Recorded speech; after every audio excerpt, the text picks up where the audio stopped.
tous, bienvenue dans une nouvelle vidéo Booktube, c'est-à-dire une vidéo où je vous présente un livre et vous donne mon avis dessus.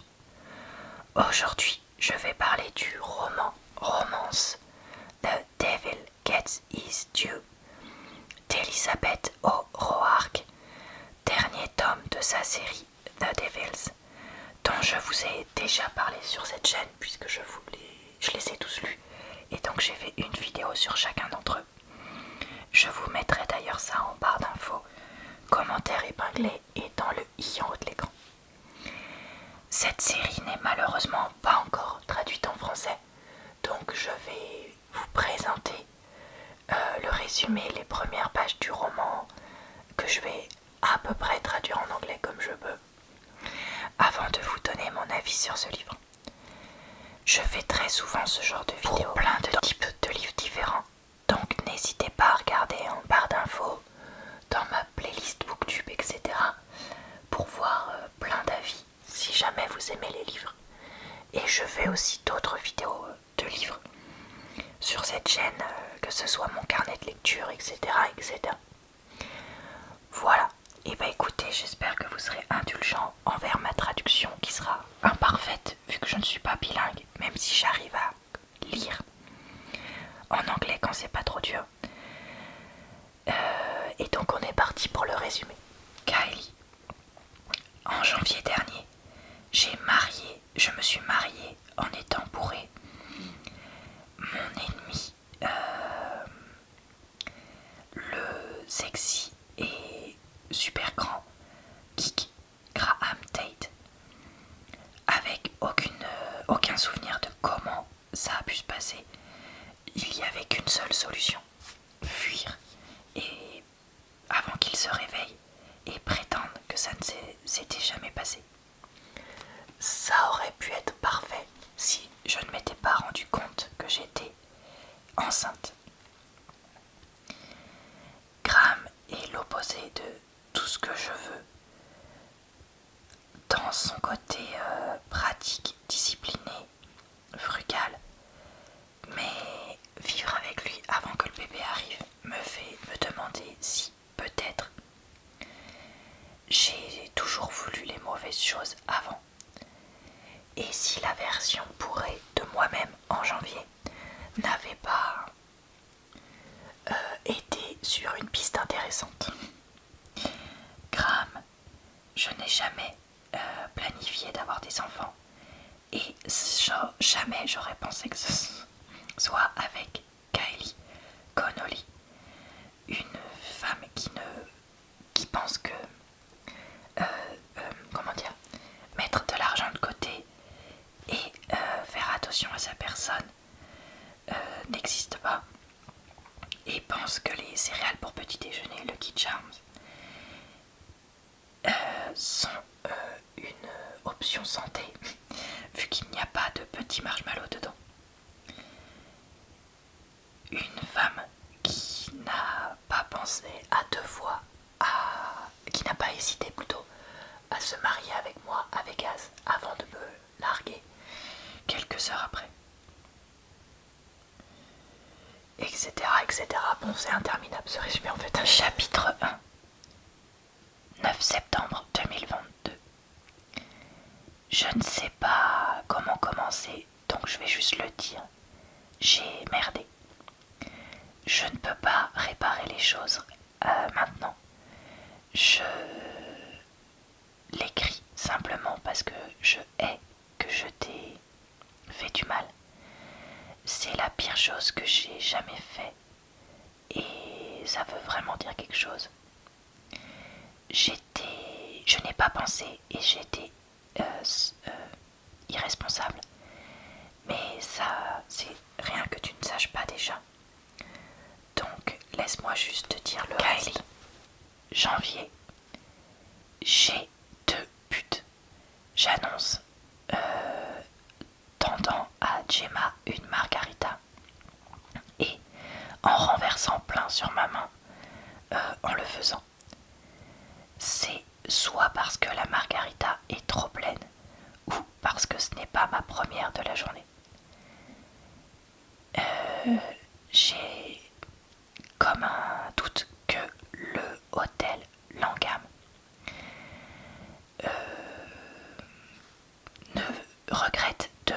laisser faire un évent chez eux.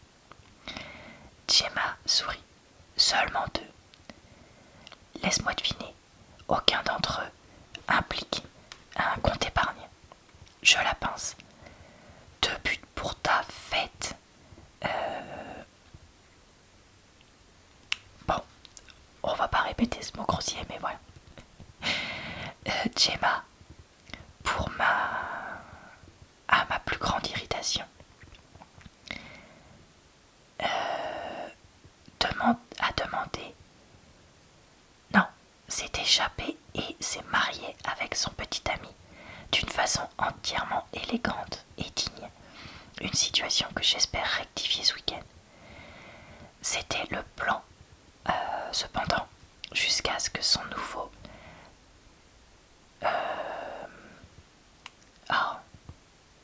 comment on appelle ça, son nouveau beau-frère, Graham, soit impliqué. Ok. Et Gemma essuie le bord de son verre avec une serviette et le place sur la table. Dis-moi donc ces buts.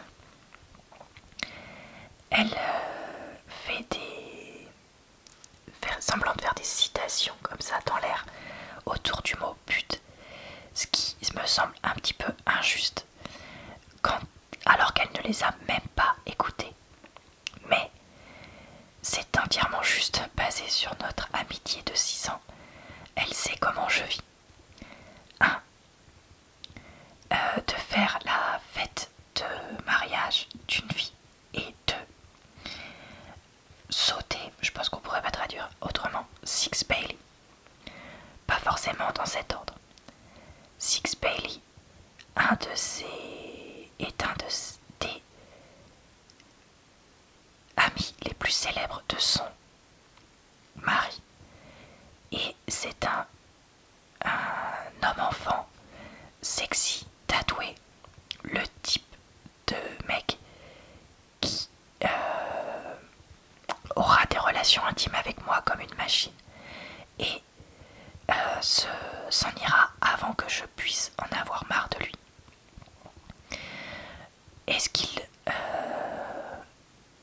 réciproquera mon intérêt? Probablement.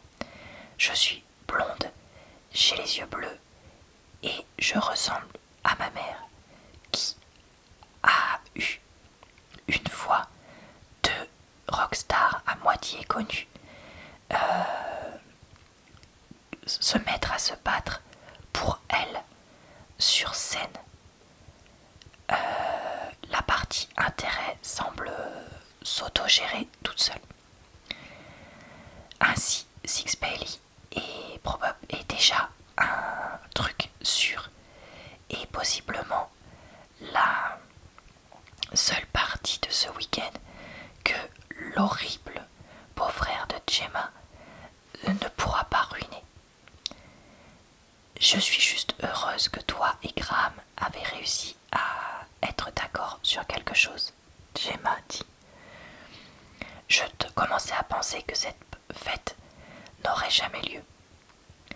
Je dirais difficilement qu'on est d'accord, je réponds, parce que qu'est-ce qui reste de ma proposition d'une semaine de fête à Santorini, une happy hour dans un hôtel aujourd'hui, avec demain une fête dans l'après-midi. Oui, une fête dans l'après-midi, comme si on célébrait un baptême. Voilà, je m'arrête là pour ma lecture et je passe donc à mon avis que j'ai filmé un autre jour, donc on change de luminosité. Qu'ai-je donc pensé de ce livre? Eh bien écoutez, je l'ai plutôt bien aimé pour une romance contemporaine qui n'avait pas les clichés que je préfère, mais je l'ai pas trouvé non plus exceptionnel. Mais voilà, j'ai passé quand même un vrai moment sympa, même s'il y avait quelques longueurs. Alors, j'ai trouvé intéressant, même si je me suis pas du tout reconnue là-dedans, le côté où l'héroïne est docteur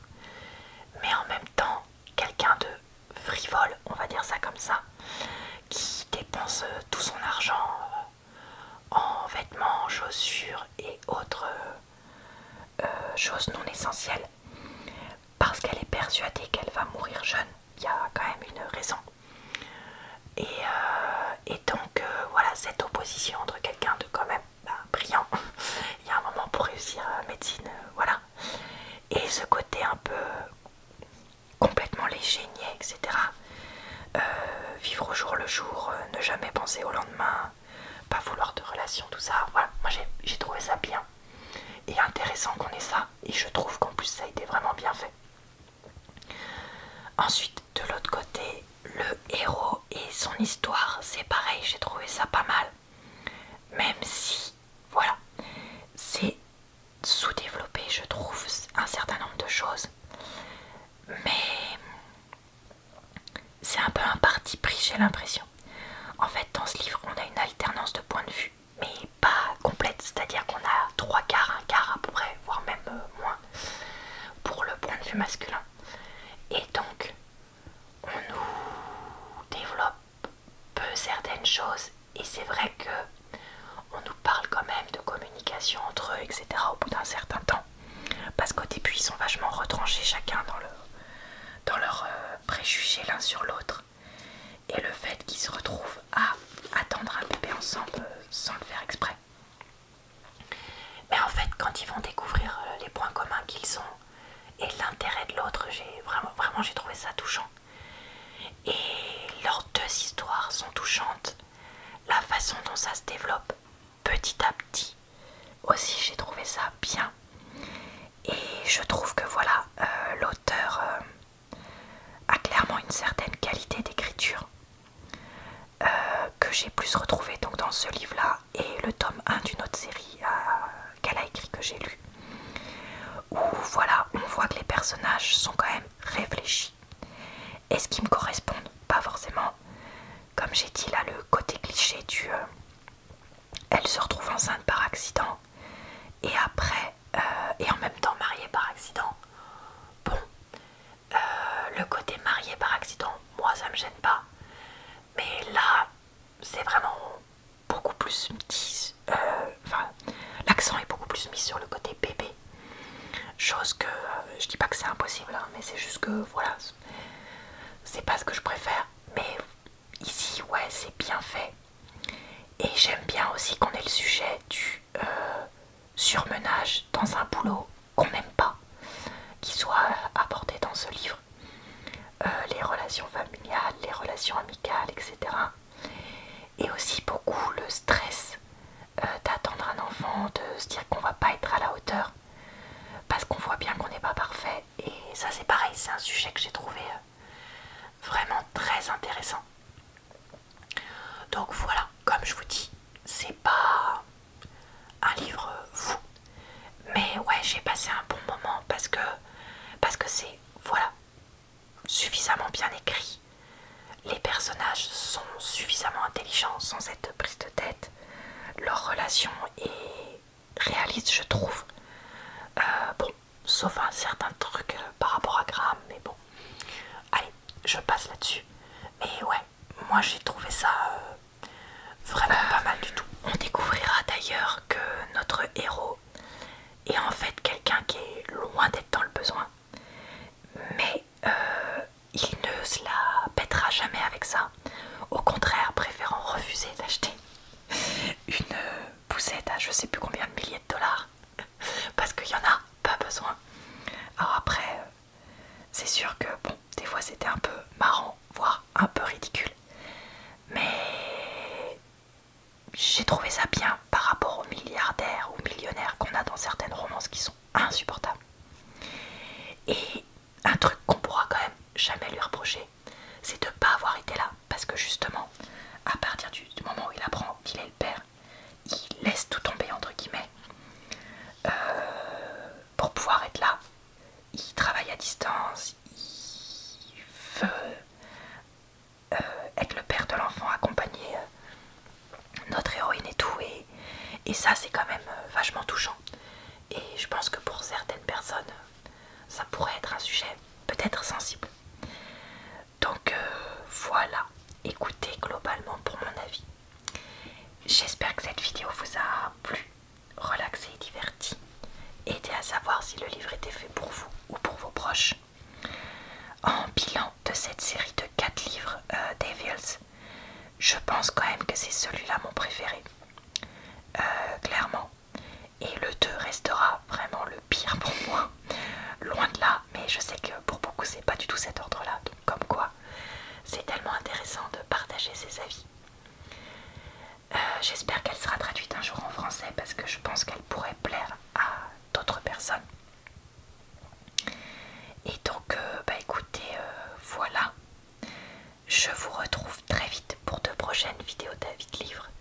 Et tous les jours ou presque pour d'autres types de vidéos sur ma chaîne.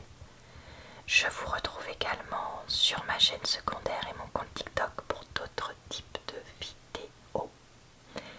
Je vous souhaite donc une bonne soirée, une bonne nuit ou une bonne journée.